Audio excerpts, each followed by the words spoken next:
یہ آپ کے سامنے مسلم شریف کی ایک روایت ہے۔ حضرت عقبہ بن عامر رضی اللہ تعالیٰ عنہ سے مروی ہے، انہوں نے فرمایا کہ ہم صفہ میں تھے کہ رسول اللہ صلی اللہ علیہ وسلم ہمارے پاس تشریف لائے، تو آپ صلی اللہ علیہ وسلم نے پوچھا کہ ایکم یحب ان یغدو کل یوم الی بطحان او الی العقیق۔ بطحان اور عقیق یہ مدینہ کے قریب دو وادیوں کے نام ہیں۔ تو آپ صلی اللہ علیہ وسلم نے ارشاد فرمایا کہ تم میں سے کون ایسا ہے جو اس بات کو پسند کرتا ہے کہ وہ صبح سویرے بطحان یا عقیق وادی کی طرف جائے۔ یہ وہ علاقہ تھا جہاں پر اونٹوں کی منڈیاں لگتی تھیں، اونٹوں کی گویا کی مارکیٹ تھی۔ فیاتی منہ بناقتین قوماوین، اور پھر وہ اس علاقے سے، اس منڈی سے دو ایسی اونٹنیاں خرید کر لائے جن کے کوہان بڑے بڑے ہوں، موٹی تازی ہوں۔ فی غیر اثم ولا قطیعۃ رحم، بغیر کسی گناہ کے اور بغیر قطع رحمی کیے۔ یعنی مطلب یہ ہے کہ اونٹنی لانے کے لیے تو بندہ یہ بھی کر سکتا ہے نا کہ کسی کا ریوڑ بھگا کر لے آئے، لیکن یہ مطلب نہیں ہے، یہاں پر اس کی اجازت نہیں ہے۔ تو آپ صلی اللہ علیہ وسلم نے ارشاد فرمایا کہ تم میں سے کوئی بندہ جائے اور اس کو وہاں سے مفت میں دو اونٹنیاں مل جائیں اور وہ لے آئے، تو کیا تم میں سے کوئی اس کو پسند کرتا ہے؟ تو صحابہ نے کہا کہ کلنا نحب ذلک، کہ ہم میں سے ہر ایک ہی اس کو پسند کرتا ہے۔ تو آپ صلی اللہ علیہ وسلم نے ارشاد فرمایا کہ افلا یغدو احدکم الی المسجد فیتعلم او فیقرأ آیتین من کتاب اللہ عز وجل، کیا تم میں سے کوئی ایسا نہیں کر سکتا کہ صبح کے وقت وہ مسجد کی طرف جائے اور وہاں پر وہ اللہ تعالیٰ کی کتاب میں سے دو آیات سیکھ لے، دو آیات پڑھ لے؟ تو اس کے لیے وہ دو آیات کی تلاوت کرنا دو اونٹنیوں سے زیادہ بہتر ہے، اور تین اگر آیات تلاوت کرتا ہے تو یہ تین اونٹنیوں سے بہتر ہے، اور اگر چار آیات تلاوت کرتا ہے تو یہ چار اونٹنیوں سے بہتر ہے۔ اور اسی طرح فرمایا کہ وَمِنْ أَعْدَادِهِنَّ مِنَ الْإِبِلِ، اونٹوں کی تعداد بڑھاتے جاؤ۔ تو اس حدیث سے بھی معلوم ہوا کہ تلاوت بہت زیادہ اہمیت رکھتی ہے۔ اور حضرت خباب بن ارت رضی اللہ تعالی عنہ کے حوالے سے کل بھی میں نے ذکر کیا تھا کہ انہوں نے فرمایا کہ تقرب الی اللہ ما استطعت فانک لن تتقرب الی بشیء احب الی من کلامی، کہ اللہ سبحانہ و تعالی کے جتنے قریب جا سکتے ہو قریب جاؤ، اللہ کا جتنا قرب پا سکتے ہو قرب پاؤ۔ اور فرمایا کہ تم ہرگز اللہ سبحانہ و تعالی کا قرب اتنا زیادہ حاصل نہیں کر سکتے جتنا اللہ کے کلام سے حاصل کر سکتے ہیں۔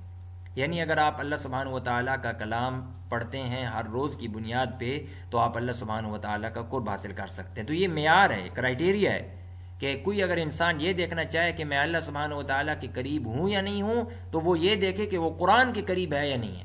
اگر وہ قرآن کے قریب ہے تو وہ اللہ کے بھی قریب ہے، اور اگر قرآن کے قریب نہیں ہے تو وہ اللہ سے دور ہے۔ اور حسن بصری رحمۃ اللہ علیہ نے فرمایا کہ فضل القرآن علی سائر الکلام کفضل اللہ علی عبادہ، کہ قرآن کی جو فضیلت ہے باقی کلاموں پر وہی فضیلت ہے جو اللہ کو اپنے بندوں پر ہے۔ تو کہاں ہمارا رب، ہمارا خالق اللہ کی ذات، اللہ سبحانہ وتعالیٰ کی ذات، اور کہاں ہم حقیر ترین انسان۔ اسی طرح قرآن کے مقابلے میں سارے کے سارے کلام اور ساری کی ساری کتابیں وہی حیثیت رکھتی ہیں۔ تو چونکہ یہ اللہ کا کلام ہے اس لیے یہ سب سے اعلیٰ اور برتر ہے، تو اس لیے فرمایا کہ سب سے زیادہ اس کی تلاوت ہونی چاہیے۔ تو یہ تو گفتگو تھی تلاوت کی اہمیت کے حوالے سے۔ اب یہاں پر ایک اور چیز ہے، اور وہ ہے تلاوت میں تہذیب۔ تلاوت میں تہذیب، تہذیب کا معنی یہ ہوتا ہے کہ آپ تلاوت کس طرح کریں گے۔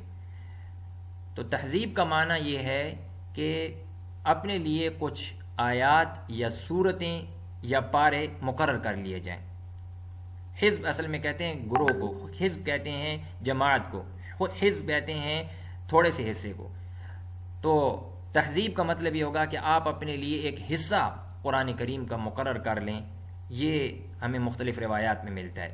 حضرت مغیرہ بن شعبہ رضی اللہ عنہ سے روایت ہے کہ رسول اللہ صلی اللہ علیہ وسلم مکہ اور مدینہ کے درمیان میں کسی راستے پر تھے کہ اس دوران ایک شخص نے ملنے کی اجازت چاہی، تو آپ صلی اللہ علیہ وسلم نے ارشاد فرمایا کہ میرا رات کا مقرر کردہ حصہ قرآن پاک کا رہ گیا ہے تو اب اس پر میں کسی چیز کو ترجیح نہیں دوں گا، یعنی پہلے وہ مکمل کروں گا اور پھر اس کے بعد بات ہوگی۔ تو اب دیکھیں کہ رسول اللہ صلی اللہ علیہ وسلم نے کیا فرمایا کہ میرا ایک مقرر کردہ حصہ ہے جو میں ہر روز قرآن کا پڑھتا ہوں، اس کو میں نہیں چھوڑوں گا، پہلے وہ پورا کروں گا۔ اسی طرح کی ایک اور روایت ہے جو حضرت اوس بن حذیفہ ثقفی رضی اللہ تعالیٰ عنہ سے مروی ہے، اور وہ یہ ہے کہ یہ کہتے ہیں کہ بنو ثقیف کے کچھ لوگ وفد کی صورت میں رسول اللہ صلی اللہ علیہ وسلم کے پاس مسجد نبی میں تشریف لائے۔ آپ صلی اللہ علیہ وسلم ان کو ہر روز بیان کرتے تھے عشاء کی نماز کے بعد۔ ایک دن عشاء کے بعد آپ گھر تشریف لے گئے اور رات کو واپس دیر سے آئے، اور یہ بیان جو ہوتا تھا اس میں رسول اللہ صلی اللہ علیہ وسلم لوگوں کو یہ بتاتے تھے کہ قریش مکہ نے ہمارے اوپر کیا کیا ظلم کیا، ہماری وہاں کیسی زندگی تھی، پھر ہم کیسے مدینہ منورہ شفٹ ہوئے، پھر یہاں پر کیسے ہم نے ابتدا کی۔ اس حوالے سے رسول اللہ صلی اللہ علیہ وسلم بیان کرتے تھے بنو ثقیف کے لوگوں سے، بنو مالک کے لوگوں سے۔ اور روایت میں آتا ہے کہ جب آپ علیہ الصلوۃ والسلام بیان کر رہے ہوتے تھے تو ایک پاؤں پہ کبھی زیادہ زور ڈال دیتے تھے، کبھی دوسرے پاؤں پہ زیادہ زور ڈال دیتے تھے، کیونکہ کھڑے کھڑے تھک جایا کرتے تھے۔ اسی روایت کے اندر یہ الفاظ ہیں کہ ایک دن رسول اللہ صلی اللہ علیہ وسلم تاخیر سے تشریف لائے تو ہم نے پوچھا کہ یا رسول اللہ آج آپ تاخیر سے آئے، وجہ کیا ہے؟ تو آپ نے یہ جملہ ارشاد فرمایا کہ فَإِنَّهُ طَرَأَ عَلَيَّ حِزْبِي مِنَ الْقُرْآنِ فَكَرِهْتُ أَنْ أَخْرُجَ حَتَّى أَتِمَّهُ کہ فرمایا کہ میرے اوپر قرآن کریم کا ایک مقرر کردہ حصہ جو میں ہر روز پڑھتا ہوں، حزبی جو ہر روز میں پڑھتا ہوں، جس حصے کی میں تلاوت کرتا ہوں، طَرَأَ عَلَيَّ وہ میرے اوپر طاری ہو رہا تھا، گویا کہ یہ فرما رہے ہیں کہ وہ مجھے کچوکے لگا رہا تھا، وہ مجھے ایک طرح سے تنگ کر رہا تھا کہ میں اس کو پڑھوں، کیوں میں نے ناغہ کیا ہے۔ ہوتا ہے نا جو مستقل مزاج انسان ہوتے ہیں تو ان سے جب کوئی چیز رہ جاتی ہے تو ان کو اندر سے وہ چیز بار بار ابھار رہی ہوتی ہے کہ کیوں آپ تو غیر حاضری نہیں کرتے تھے، آج آپ نے کیوں کر دی ہے، آپ تو نماز نہیں چھوڑتے تھے، آج آپ نے کیوں نماز چھوڑ دی، آپ تو قرآن کریم کی تلاوت نہیں چھوڑتے تھے، آج آپ نے کیوں چھوڑی ہے۔ تو وہ بار بار فرمایا کہ طَرَأَ عَلَيَّ حِزْبِي میرے اوپر وہ قرآن کریم کا جو مقرر کردہ حصہ ہے وہ میرے اوپر طاری ہو رہا تھا، تو اس لیے میں نے ناپسند سمجھا کہ اس قرآن کو مکمل کیے بغیر میں آپ لوگوں کے پاس آ جاؤں، تو پہلے وہ مکمل کیا، اب آپ کے پاس آیا ہوں۔ عقبہ بن عامر جوہنی رضی اللہ تعالیٰ عنہ کہتے ہیں کہ میں نے جب سے اپنے لیے رات کے وقت قرآن کا ایک حصہ مقرر کیا ہے کہ میں رات کو ہر روز اتنا حصہ قرآن کا پڑھوں گا، اس کے بعد میں نے اس کو کبھی نہیں چھوڑا۔ تو اس سے بھی معلوم ہوتا ہے کہ قرآن کا حصہ مقرر کرنا چاہیے۔ حضرت حیثمہ رضی اللہ تعالیٰ عنہ رحمہ اللہ کہتے ہیں کہ میں عبداللہ بن عمر رضی اللہ تعالیٰ عنہ کے پاس گیا تو وہ مصحف سے تلاوت کر رہے تھے اور کہنے لگے کہ یہ میرا حزب ہے جس کے بارے میں ارادہ ہے کہ رات کو پڑھوں گا، یعنی صحابہ دن کو وہ حصہ دیکھ لیتے تھے جو رات کو نوافل میں انہوں نے پڑھنا ہوتا تھا۔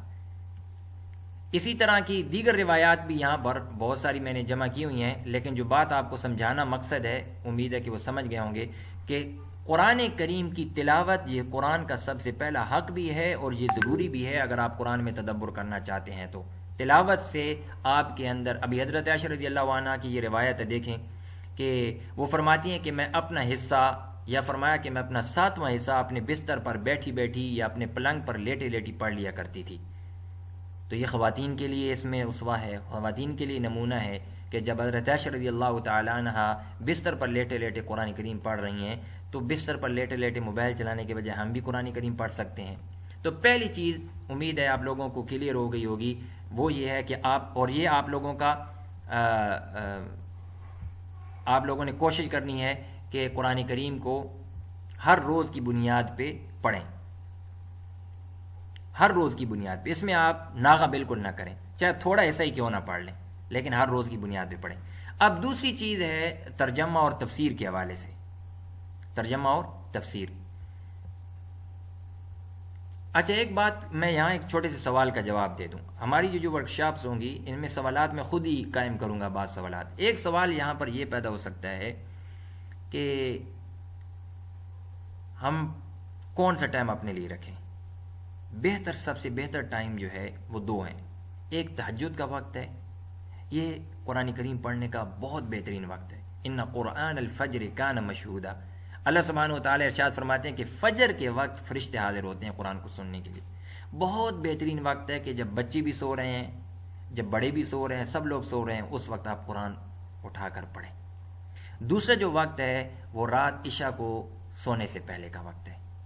درمیان میں جو دن کے اوقات ہوتے ہیں مردوں کے لیے تو پھر بھی آسانی ہے کہ وہ مسجد میں چلے جائیں گے تو وہاں پڑھ لیں گے، لیکن خاص طور پہ خواتین کے لیے مشکل ہوتا ہے. بچوں کا شور ہے، پڑوسیوں کی آمد ہے، کھانا بنانا ہے، برتن دھونے ہیں، کپڑے پریس کرنے ہیں، تو اس مصروفیات کی وجہ سے وہ یہ کام نہیں کر پاتی. پھر ناغہ ایک دن ہو گیا تو مسلسل ان سے ناغہ ہی ہوتا چلا جاتا ہے. تو اس لیے آپ کوشش کریں کہ عشاء کو سونے سے پہلے جب گھر والوں کو سلا دیا، بچوں کو سلا دیا، تو اب ٹی وی دیکھنے کے بجائے یا کوئی اور کام کرنے کے بجائے قرآن کریم کھول لیں. اور دوسرا، اگر اس وقت نہیں پڑھ سکے تو تہجد کے ٹائم اٹھ کر یا نماز سے 20 منٹ پہلے اٹھ جائیں اور قرآن کریم کی تلاوت کر لیں. دوسری چیز ہے ترجمہ اور تفسیر. یہ ہمارا قرآن کے ساتھ دوسرا تعلق ہوگا.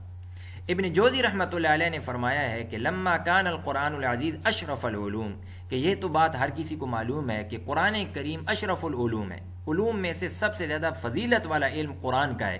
اس لیے فرمایا کان الفہم لمعانیہ اوف الفہوم. اس کے کیا سر ایک رکوع بھی پڑھ سکتے ہیں؟ بالکل پڑھ سکتے ہیں، ایک رکوع بھی پڑھ سکتے ہیں. ایک آیت بھی قرآن کا تو آپ ایک جملہ بھی پڑھتے ہیں تو آپ خوش نصیب ہیں. قرآن کا تو ایک جملہ پڑھنا بھی خوش نصیبی کی بات ہے، اور اس جملے کا ترنم کرنا، اس جملے کو بار بار دہرانا.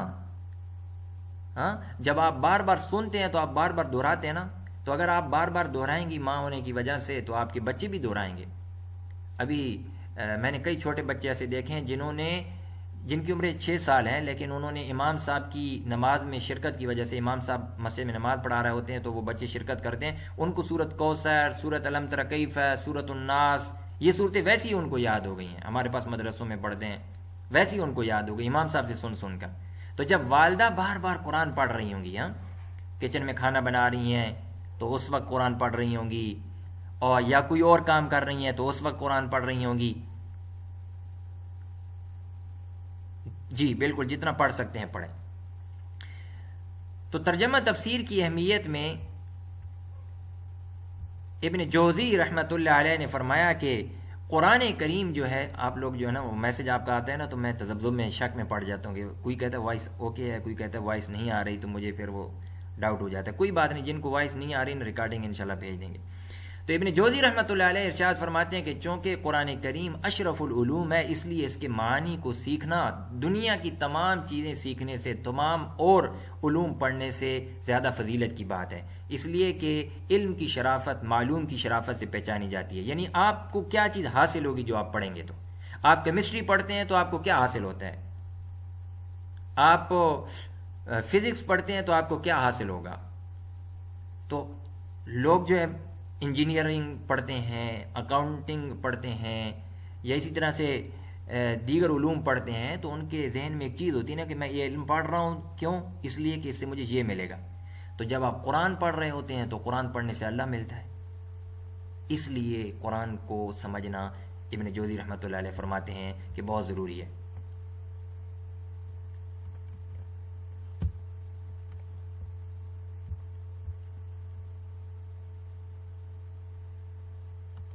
ابن تیمیہ رحمۃ اللہ علیہ فرماتے ہیں کہ اس وقت امت کو سب سے زیادہ جس چیز کی ضرورت ہے وہ فہم قرآن کی ہے، قرآن کو سمجھنے کی ہے. اور پھر انہوں نے قرآن کی کئی صفات بیان کی کہ یہ اللہ سبحانہ و تعالیٰ کی مضبوط رسی ہے، یہ حکمت والا ذکر ہے، یہ صراط مستقیم ہے، کہ اس کے ذریعے سے انسان کی جو اندر شہوات ہیں وہ اس کو گمراہ نہیں کر پاتی.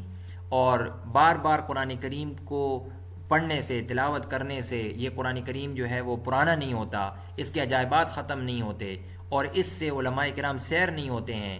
من قال به صدق، ابن تیمیہ رحمۃ اللہ علیہ فرماتے ہیں کہ جس نے قرآن کا قول کیا، یعنی جس نے قرآن کو بیان کیا، اس نے سچ بولا. ومن عمل به، اور جس نے قرآن پہ عمل کیا، اجر، اس کو اجرت دی جائے گی، اس کو اجر دیا جائے گا. ومن حکم به، اور جو اپنے ساری زندگی کے فیصلے قرآن کے مطابق کرے گا تو وہ عدل کے فیصلے کرے گا، قرآن مجبور کر دے گا اس کو کہ وہ اپنے فیصلوں میں عدل لے آئے. ومن دعا الیہ، اور جو بندہ لوگوں کو قرآن کی طرف بلائے گا، لوگوں کو قرآن کی طرف لے کے آئے گا، ہدی الی صراط مستقیم، تو خود اس کو بھی سیدھے راستے کی طرف ہدایت دے دی جائے گی. اب ایک بندہ جو قرآن کی طرف لوگوں کو بلا رہا ہے تو اللہ سبحانہ و تعالیٰ اس بندے کو بھی ہدایت دے دیں گے صراط مستقیم کی، تاکہ وہ اور زیادہ لوگوں کو قرآن کی طرف بلا سکے۔ تو ابن تیمیہ رحمۃ اللہ علیہ فرما رہے ہیں کہ اس وقت امت کو سب سے زیادہ کس کی ضرورت ہے؟ فہم قرآن کی۔ اور ابو عبد الرحمن سلمی کہتے ہیں کہ ہم نے جن لوگوں سے قرآن کو پڑھا ہے یہ وہ لوگ تھے جنہوں نے رسول اللہ صلی اللہ علیہ وسلم سے پڑھا تھا، ان میں حضرت عثمان بن عفان، عبداللہ بن مسعود رضی اللہ تعالی عنہم وغیرہ لوگ تھے۔ تو یہ وہ لوگ تھے کہ جو رسول اللہ صلی اللہ علیہ وسلم سے 10 آیات پڑھتے تھے اور ان 10 آیات سے آگے اس وقت تک نہیں جاتے تھے جب تک کہ اس 10 آیات میں موجود علم اور عمل کو نہیں سیکھ لیتے تھے۔ اور وہ صحابہ کہتے تھے کہ فَتَعَلَّمْنَا الْقُرْآنَ وَالْعِلْمَ وَالْعَمَلَ جَمِيعًا، ہم نے قرآن اور اس قرآن کا علم اور عمل سب کچھ اکٹھے ہی سیکھا ہے۔ تو اسی وجہ سے صحابہ کرام ایک ایک سورت کو حفظ کرنے میں کافی عرصہ لگا دیتے تھے۔ حضرت انس رضی اللہ تعالیٰ عنہ کی روایت ہے کہ کان الرجل اذا قرأ البقرہ وآل عمران جل فی اعیننا، سبحان اللہ، کہ جب کوئی بندہ سورۃ البقرہ ہم میں سے پڑھ لیتا تھا یا سورۃ آل عمران پوری کر لیتا تھا تو جل فی اعیننا، ہماری نظروں میں وہ بڑا ہو جاتا تھا۔ یعنی ہم کہتے تھے یار اس نے تو بہت کمال کر دیا ہے، اس کی تو سورۃ البقرہ مکمل ہو گئی، 8 سال کے بعد اس کی سورۃ البقرہ مکمل ہو گئی، ہم تو بھی اس سے بھی پیچھے ہیں۔ اب اندازہ لگائے نا کہ سورۃ البقرہ اور سورۃ آل عمران ان کو مکمل کرنے والا صحابہ کی نظروں میں بڑا ہو جاتا تھا، صحابہ اس کو عظیم سمجھتے تھے۔ ہم تو دھڑا دھڑ پڑھ رہے ہیں، ہم تو ختم کر رہے ہیں، ہر روز کی بنیاد پہ سورۃ البقرہ پڑھ رہے ہیں، لیکن یہ لوگ شاید آگے آ جائے گا، بلکہ میں آپ کو دکھا دیتا ہوں۔ ہاں دیکھیں، وقام ابن عمر علی حفظ البقرۃ عدۃ سنین، حضرت عبداللہ ابن عمر رضی اللہ تعالیٰ نے سورۃ بقرہ حفظ کرنے پر کئی سال لگائے، اور کہا گیا ہے کہ 8 سال لگائے، 8 سال سورۃ البقرہ حفظ کرنے پہ لگائے۔ وہ صرف حفظ نہیں تھا، لفظوں کا حفظ نہیں تھا، صحابہ کے ہاں 3 حفظ ہوتے تھے۔ ایک ہوتا تھا حفظ اللفظ، حفظ اللفظ جو ہمارے ہاں بھی ہوتا ہے مدارس میں، کہ قرآن کے الفاظ کو یاد کرنا۔ دوسرا ہوتا تھا حفظ المعانی، کہ جو لفظ پڑھے جا رہے ہیں ان کا معنی کیا ہے، تو معنی کا حفظ ہوتا تھا وہاں پر۔ اور تیسرا حفظ ہوتا تھا جس کو وہ کہتے ہیں حفظ العمل، کہ آپ معنی تو یاد ہو گیا لیکن اس معنی کو اپنی زندگی میں جینا ہے۔ تو حفظ اللفظ، حفظ المعنی، حفظ العمل، یہ تینوں ایک ہی وقت میں وہ لوگ کرتے تھے۔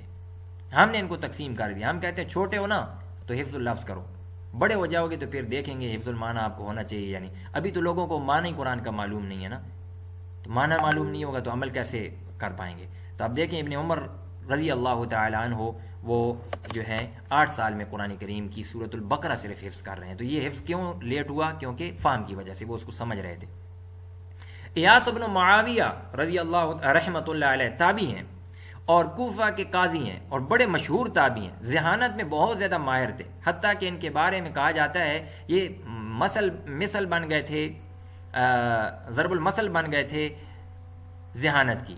اگر کسی کے بارے میں یہ بتانا ہوتا نا کہ فلاں بندہ بہت زیادہ ذہین ہے تو اس کے بارے میں کہا جاتا تھا کہ ازکا من ایاس، کہ یہ تو ایاس سے بھی زیادہ ذہین نکل گیا۔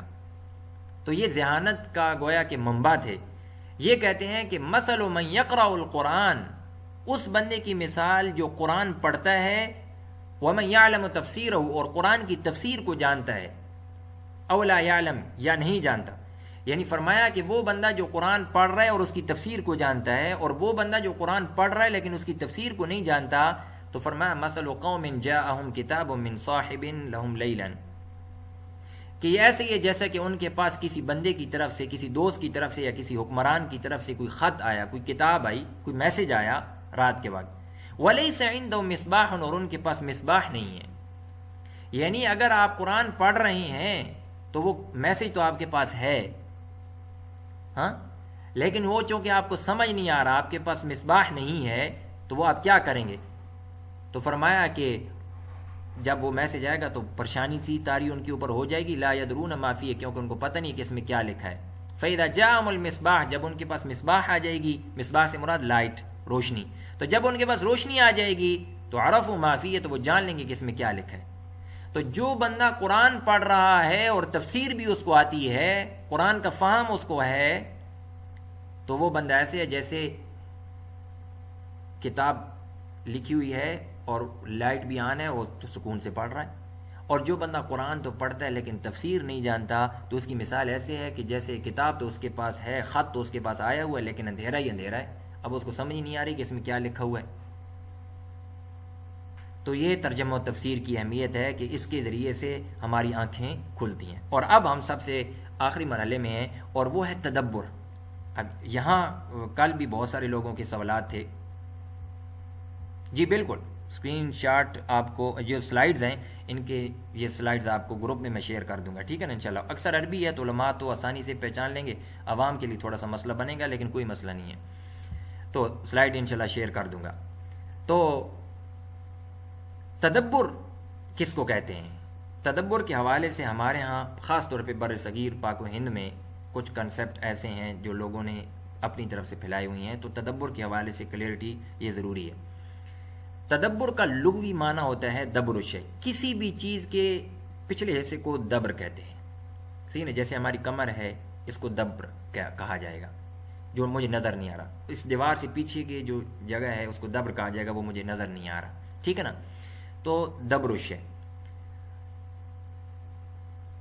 قرآن کریم میں جب تدبر کی بات کی جاتی ہے تو اس کا مطلب یہ ہوتا ہے کہ ایک تو الفاظ کا ظاہر ہے، الحمدللہ رب العالمین، ایک تو اس کا ظاہری ترجمہ ہے، تفسیر ہے۔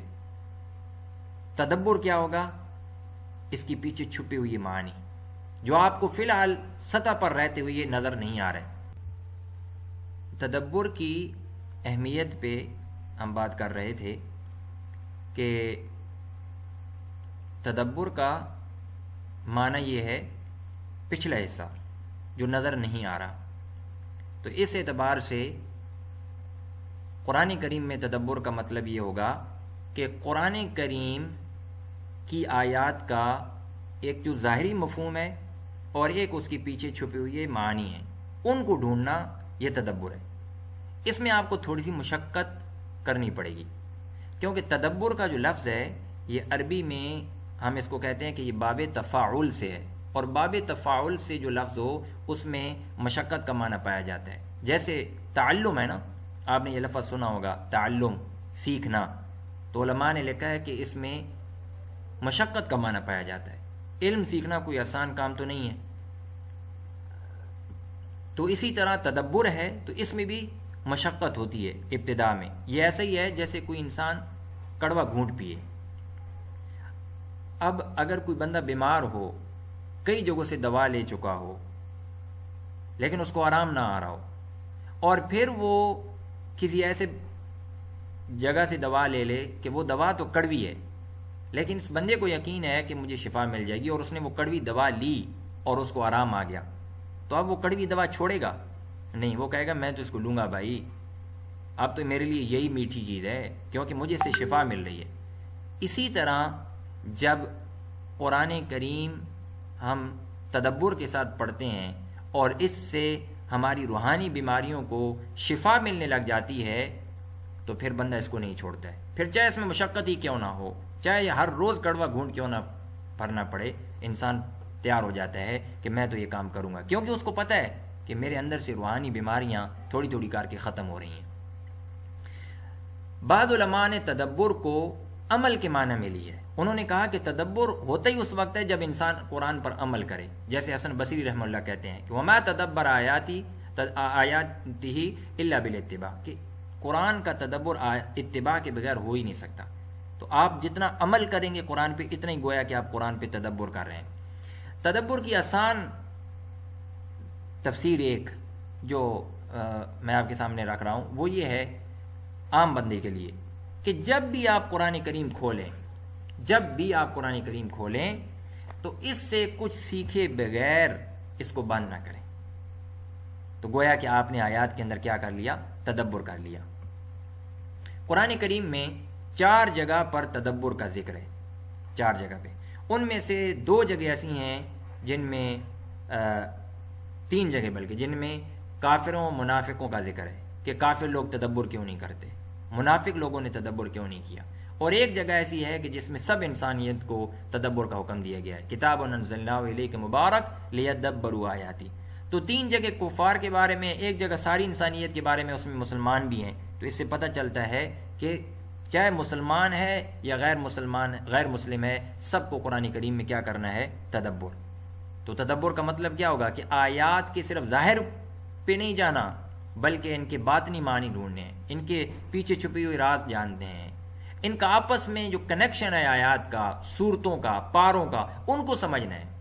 اب ہوتا یہ نا، جو ملحد ہیں، جو ایتھیسٹ ہیں، وہ کیا کرتے ہیں؟ وہ قرآن کا ایک ظاہری لفظ لیں گے اور اس پر پوری تحریر کھڑی کر دیں گے، جبکہ وہ یہ نہیں دیکھیں گے کہ یہ لفظ کن کن جگہوں پر، کہاں کہاں پر، کیسے کیسے مل رہا ہے، کیا کیا اس کا مفہوم بن رہا ہے۔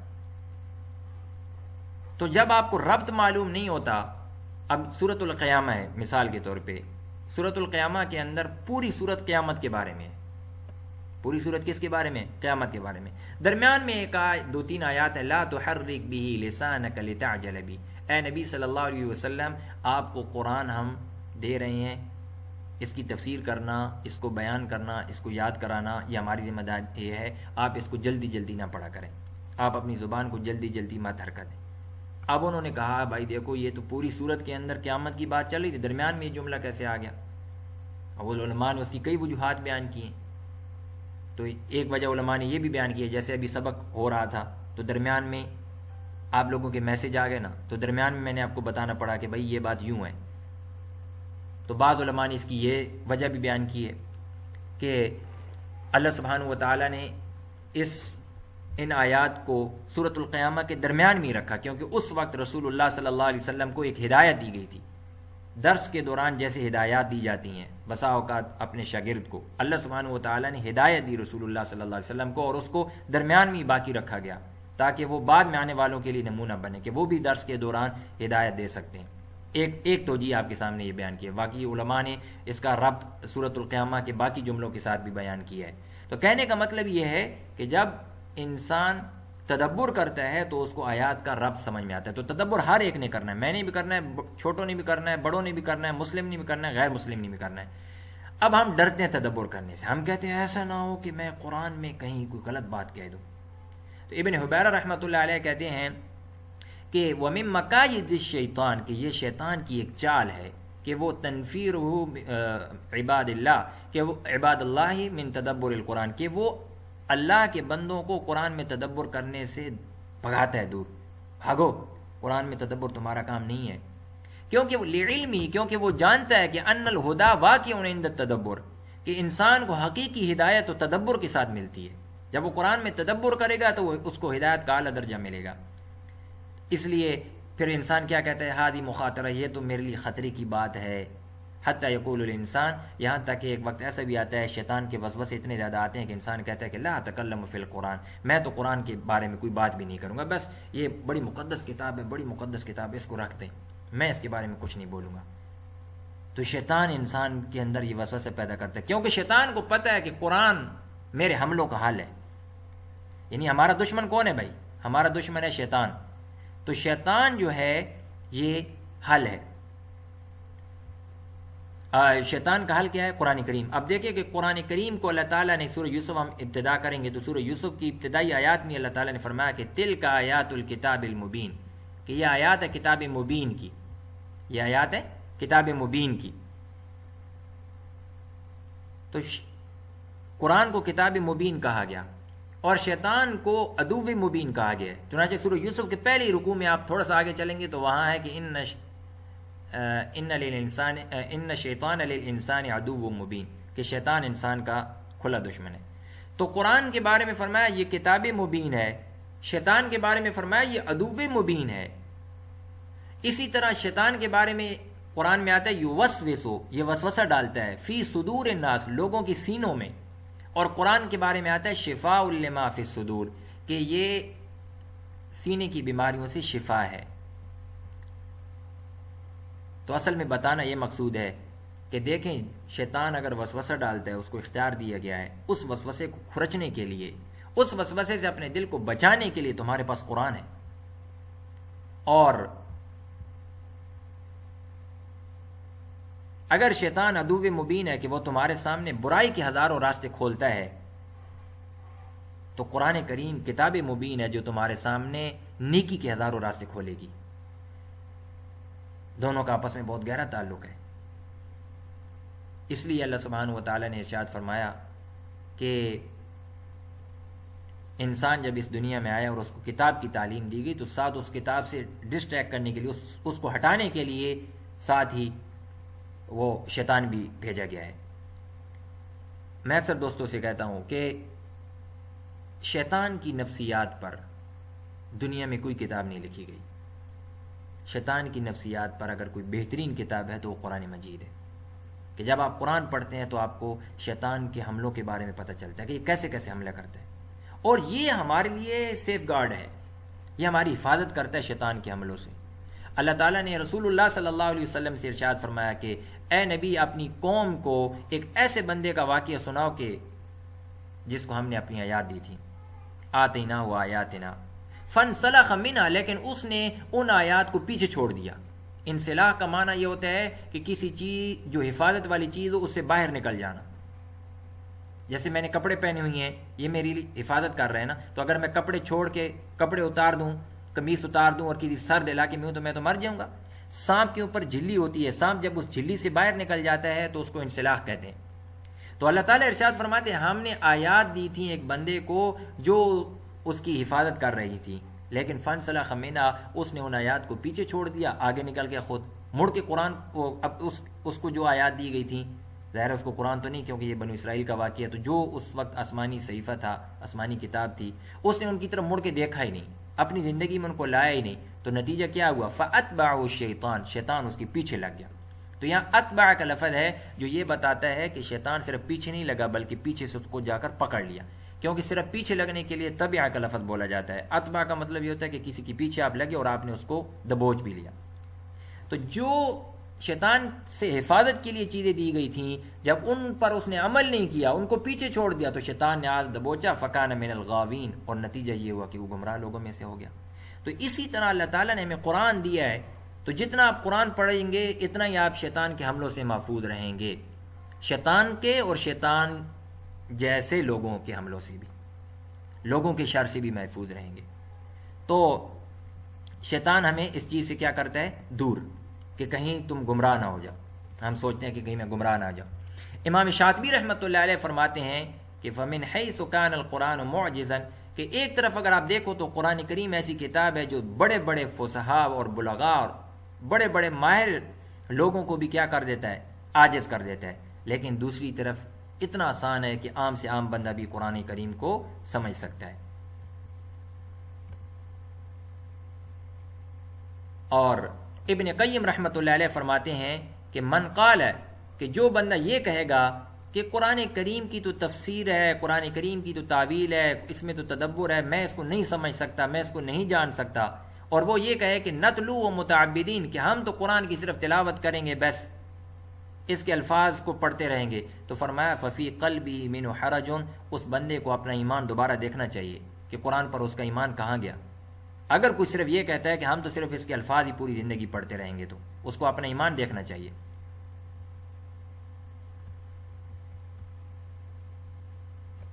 اب تدبر اور تفسیر میں فرق کیا ہے؟ تدبر اور تفسیر میں تو تفسیر کہتے ہیں شان نزول اور سیاق و سباق کے مطابق لفظوں اور جملوں کی وضاحت کرنا، یہ ہے تفسیر۔ کہ ایک لفظ ہے الحمدللہ رب العالمین، آپ نے اس لفظ کو کھول کر بیان کیا، الرحمن الرحیم مالک یوم الدین، ہر لفظ کی تفسیر موجود ہے نا، کہ اس جملے کو آپ کھول کر صرف بیان کر دیں کہ اس جملے کا یہ مطلب ہے، اس کو کہتے ہیں تفسیر۔ اب جو وہ مطلب آپ نے بیان کیا ہے اس مطلب سے پھر آگے اسباق اور ہدایات اپنی زندگی کے لیے نکالنا، یعنی اس کو اپنی زندگی سے ریلیٹ کرنا، اس کا نام ہے تدبر۔ اس کا نام کیا ہے؟ تدبر۔ مثال کے طور پہ یہ رسول اللہ حضرت علی رضی اللہ تعالی عنہ جب جنگ صفین سے واپس آ رہے تھے تو اس وقت جیسے کل بھی عرض کیا تھا کہ خوارج نے ان پر اعتراض کیا کہ آپ نے حکم کیوں بنایا ہے، ان الحکم الا للہ، حکم تو صرف اللہ کا چلنا چاہیے، آپ لوگوں سے کیوں فیصلے کروا رہے ہیں، لوگوں سے فیصلے نہ کروائیں۔ تو اس وقت حضرت علی رضی اللہ تعالیٰ عنہ نے لوگوں کے سامنے لوگوں کو جمع کر کے قرآن کو لایا اور قرآن کے اوپر ہاتھ رکھ کر فرمایا کہ اے قرآن بول، اور پھر اس کے بعد یہ آیت تلاوت کی کہ وَإِنْ خِفْتُمْ شَقَاقَ بَيْنِهِمَا فَابْعَثُوا حَكَمًا مِّنْ أَهْلِهِ وَحَكَمًا مِّنْ أَهْلِهَا کہ اللہ تعالیٰ نے میاں بیوی کے بارے میں فرمایا. اب سمجھیے گا تفسیر اور تدبر میں فرق سمجھیے گا.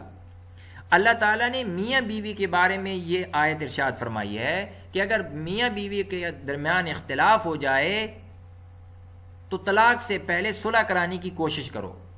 ایک بندہ میاں کی طرف سے ہو جائے, میاں کے خاندان سے, ایک بیوی کے خاندان سے ہو جائے, دونوں مل کر بیٹھیں اور دونوں کے درمیان صلح کرا دیں. تو یہ آیات کن کے بارے میں, ان کا کانٹیکسٹ کیا ہے, سیاق و سباق کیا ہے؟ وہ میاں بیوی کا اختلاف ہے. لیکن حضرت علی رضی اللہ تعالی عنہ نے اس سے استدلال کیا, دلیل پکڑی اپنے معاملے میں اور حضرت امیر معاویہ رضی اللہ عنہ کے معاملے میں کہ ہم بھی دو فریق ہیں, دونوں کا اختلاف ہے اور ہم دونوں ایک ایک حکم, ایک ایک فیصلہ کرنے والا جمع کر رہے ہیں تاکہ ہمارے درمیان صلح ہو جائے. تو یہ آیت کی تفسیر انہوں نے نہیں بدلی. ہم یہ نہیں کہیں گے کہ انہوں نے یہ کیسے تدبر کر لیا, اس سے تو آیت کی تفسیر بدل گئی, یہ تو جنگ کے بارے میں تھی ہی نہیں. نہیں, آیت کی تفسیر کو انہوں نے باقی رکھا کہ یہ میاں بیوی کے بارے میں ہے, لیکن اس میں تدبر کر کے اپنی زندگی کے ساتھ اس کو ریلیٹ کر لیا, اپنے ایک سیاسی معاملے کو اس کے ساتھ ریلیٹ کر دیا. اس کو کہتے ہیں تدبر. تو تفسیر جو ہوتی ہے وہ ایسے جیسے آپ صبح کے وقت اخبار پڑھ رہے ہیں, سوشل میڈیا پہ فیس بک آپ پڑھ رہے ہیں اور اس میں کوئی واقعہ بیان کیا گیا اور اس میں کہا گیا کہ کراچی کے فلاں علاقے میں رات کو رینجر والوں پر حملہ ہوا تھا. آپ نے یہ خبر پڑھ لی اور پھر اس خبر کی مزید نیچے آپ نے اس کی تفسیر پڑھ لی کہ حملہ آور کون تھے, کہاں پر تھے, کتنے تھے, کیسے انہوں نے حملہ کیا, کیسے جواب ملا, کتنے رینجرز کے فوجی شہید ہو گئے, یہ وغیرہ آپ نے چیزیں پڑھ لی. تو یہ آپ نے اس کی تفسیر پڑھی ہے. اب تدبر اس میں یہ ہے کہ آپ اس کو اپنے ساتھ جوڑیں, آپ اس کو اپنے ملک کے ساتھ جوڑیں اور ان حالات کا انالیسز کریں جو اس وقت ہمارے ملک کو درپیش ہیں کہ یہ جو اصل ان کا مائنڈ سیٹ کیا تھا, یہ لوگ کہاں سے آئے, کیا کرنا چاہتے تھے. میں ایک مثال دے رہا ہوں, صحیح ہے نا, کہ اس کو آپ اپنے, ایک واقعہ ہوا ہے امریکہ میں, آپ اس کو اپنے ساتھ جوڑیں گے. ایک جیسے اگر پچھلے دنوں بہاولپور میں غالباً وہ جو ایک چھوٹی لڑکی کو قتل کیا گیا, تو وہ واقعہ وہاں پر ہوا, لیکن ہم میں سے ہر ایک بندہ اپنی بیٹیوں کے بارے میں سوچنے لگ گیا, اپنی اولاد کے بارے میں سوچنے لگ گیا. ہم نے اس واقعے میں غور و فکر کیا, ہم نے اس سے اسباق نکالے کہ مجھے آئندہ اپنی بیٹی کو, چھوٹی بیٹی کو تنہا اکیلے دکاندار کے پاس نہیں بھیجنا, اسکول نہیں بھیجنا, مدرسے میں اس کو نہیں بھیجنا. تو ہم نے یہ اسباق خود بخود نکال لیے نا, تو یہ تدبر ہے. تو تفسیر آیات کی وہ ہوتی ہے جو آپ کے سامنے ہے, جو علماء اب تک کر چکے ہیں. تفسیر کرنے کے لیے ان علوم میں 16 علوم میں مہارت ضروری ہے جو آپ نے سنا ہوگا, صرف کے اندر, نحو کے اندر, اصول تفسیر کے اندر, اصول فقہ کے اندر, اصول حدیث کے اندر, علم الحدیث کے اندر. وہ تفسیر کے لیے ضروری ہے, تدبر کے لیے یہ چیز ضروری نہیں ہے. تدبر ہر بندے نے کرنا ہے. اس لیے مفتی محمد شفیع صاحب رحمۃ اللہ علیہ نے لکھا ہے کہ عام انسانوں کے لیے بھی تدبر واجب ہے, کیونکہ وہ کہتے ہیں کہ تدبر سے اللہ کی محبت پیدا ہوتی ہے, آخرت کی فکر پیدا ہوتی ہے. ہاں, اب تدبر کی 2 قسمیں, یہ سمجھیے گا, یہ بہت اہم پوائنٹ ہے کہ تدبر کی کتنی قسمیں. تدبر کی 2 قسمیں, ایک ہے تدبر علمی اور ایک ہے تدبر عملی. تدبر علمی کا مطلب یہ ہے, تدبر علمی کا مطلب یہ ہے کہ کوئی انسان قرآن کریم کے کسی جملے کی ایسی نئی تفسیر کر دیتا ہے, ایسا نیا نقطہ اس میں لے آتا ہے کہ جو اس سے پہلے کسی نے آج تک ذکر نہیں کیا, آج سے پہلے کسی نے اس جملے کو ذکر نہیں کیا ہے. میں آپ کو مثال دیتا ہوں, جیسا کہ مولانا اصلاحی رحمۃ اللہ علیہ نے تدبر القرآن جو ان کی تفسیر ہے اس میں لکھا ہے کہ انا اعطیناک الکوثر, بے شک اے نبی ہم نے آپ کو کوثر عطا کی. تو کوثر سے مراد حضرت فرماتے ہیں کہ خانہ کعبہ ہے. کوثر سے مراد کیا ہے؟ خانہ کعبہ. اب یہ وہ تفسیر ہے, یہ وہ تدبر ہے جو ان سے پہلے 1450 سال میں کسی نے بھی پیش نہیں کیا. عام طور پہ جو تدبر کی تفسیر, کوثر کی تفسیر کی گئی ہے وہ یا نہر کوثر سے ہے جو آخرت میں رسول اللہ صلی اللہ علیہ وسلم کو ملے گی, یا خیر کثیر سے ہے کہ آپ صلی اللہ علیہ وسلم کو دنیا کی ہر خیر ملی. لیکن خانہ کعبہ یہ وہ تدبر ہے جو مولانا اصلاحی کے استاد مولانا حمید الدین فرائی نے کیا ہے. یہ تدبر علمی ہے. اس کے لیے آپ کے پاس علوم ہونا ضروری ہے, کیونکہ آپ کو دلیل دینی پڑے گی. تو انہوں نے تقریباً 10 دلائل دی ہیں اس بات پر. تو یہ تدبر صحیح بھی ہو سکتا ہے, غلط بھی ہو سکتا ہے, اور یہی تفسیر بھی رائے بھی ہے دراصل. کہ آپ نے ایک نئی رائے قائم کی ہے، تو اگر وہ غلط ہو گئی تو پھر سارا معاملہ غلط ہو گیا۔ اب جیسے کہ آپ دیکھیں کہ ہمارے ہاں ایک مشہور ناول نگارہ صاحبہ ہیں، محترمہ ہیں نمرہ احمد، وہ تدبر قرآن کورس کراتی ہیں، تو ان کا تدبر قرآن کورس ایک دن دیکھا میں نے، تو اس میں انا زینا السماء دنیا، کہ ہم نے آسمان دنیا کو ستاروں سے زینت بخشی ہے۔ وہ کہتی ہیں کہ یہاں آسمان دنیا سے مراد یہ وہ آسمان نہیں ہے جو ہمیں اپنی آنکھوں سے دکھائی دیتا ہے، بلکہ اس سے مراد تو ہماری زندگی کا کرنٹ فیز ہے، ہماری زندگی کی کرنٹ سچویشن ہے جو چل رہی ہے، وہ اس سے مراد ہے۔ اس سے مراد آسمان تھوڑا ہی ہے جو ہمیں نظر آ رہا ہے۔ تو یہ انہوں نے نیا تدبر کیا نا، اس کے لیے علوم میں مہارت ضروری ہوتی ہے، اس کو کہتے ہیں ہم تدبر علمی۔ لیکن قرآن کریم کہتا ہے کہ تدبر عملی کرو، اور تدبر عملی ہر انسان کر سکتا ہے۔ مثال اس کی بھی سن لیجئے، اس کی مثال ایسے ہے جیسے آپ نے سورۃ مریم کی آیت پڑھی کہ اللہ سبحانہ و تعالیٰ ارشاد فرماتے ہیں کہ زکریا علیہ السلام نے جب دعا کی تھی بیٹی کی اور ان کو بیٹی کی بشارت سنا دی گئی، تو انہوں نے کہا کہ کیسے بیٹا پیدا ہوگا یا اللہ، میں تو بوڑھا ہو چکا ہوں۔ تو اللہ تعالیٰ نے فرمایا ہو علیہ ہین، یہ تو میرے لیے بہت آسان ہے، تمہارے لیے مشکل ہوگا کہ سبب تمہیں نہیں دکھ رہا نا، لیکن میرے لیے تو یہ آسان ہے۔ تو اس سے معلوم ہوتا ہے، اب اس میں آپ نے تدبر کیا، یہ واقعہ کیا ہے حضرت زکریا علیہ السلام کا، تفسیر اس کی وہی ہوگی زکریا علیہ السلام والی۔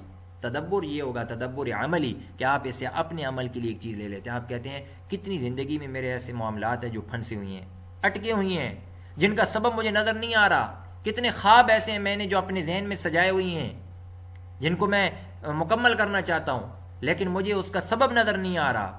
قال ربک هو علی ہین، تیرے رب نے کہا یہ تو میرے لیے آسان ہے، آسان ہے یہ میرے لیے۔ تو وہی چیز آپ نے اپنی زندگی میں آپ لے، آپ کو اسی جملے سے حوصلہ ملنے لگا، آپ کو ایسا لگا جیسے آپ پڑھ رہے ہیں۔ اب جو تدبر قرآن کے حوالے سے میں تحریریں لکھتا ہوں، کئی لوگوں کے میسیجز آتے ہیں کہ یہ تو ہماری بات ہو رہی ہے، تو بھائی ہماری ہی ہو رہی ہوتی ہے۔ لقد انزلنا الیکم کتابا فیہ ذکرکم، ہم نے تمہاری طرف کتاب اتاری ہے جس میں تمہارا ذکر ہے، تو بات ہماری ہی ہو رہی ہوتی ہے۔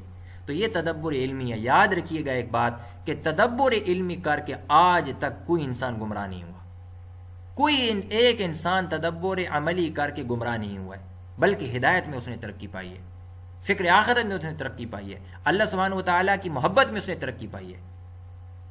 تو اس لیے تدبر عملی آپ میں سے ہر ایک بندہ تدبر عملی آپ میں سے ہر ایک بندہ کرے، اور کرنا ضروری ہے۔